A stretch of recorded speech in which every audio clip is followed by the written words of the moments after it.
Lietuvoje diegiama elektroninio recepto sistema, todėl einant pas gydytoją ar į vaistinę nebereikės neštis popierinių receptų. Vaistai bus išrašomi e-receptuose centrinėje e-sveikatos sistemoje.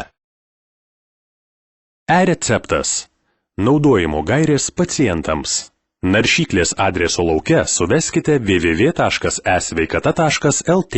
Prisijungti galite šiais būdais. Mobilusis elektroninis parašas. Kriptografinė USB laikmena, lustinė kortelė, prijungdami asmens tapatybės kortelę prie kompiuterio, kompiuteryje reikalingas skaitytuvas. Elektroninė bankininkystė, prisijunkite naudodamiesi savo banko elektroninėmis paslaugomis. Taip pat galite prisijungti per e-valdžios portalą www.epaslaugos.lt.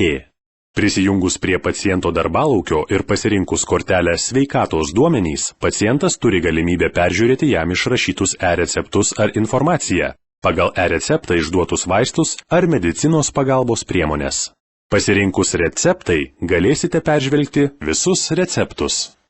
Pacientas taip pat gali atlikti šiuos žingsnius. Peržiūrėti šiuo metu vartojamų vaistų ar medicinos pagalbos priemonių sąrašą. Peržiūrėti vaisto lapelį. Peržiūrėti susijusi dokumentą. Peržiūrėti visų receptų sąrašą. Ieškoti recepto.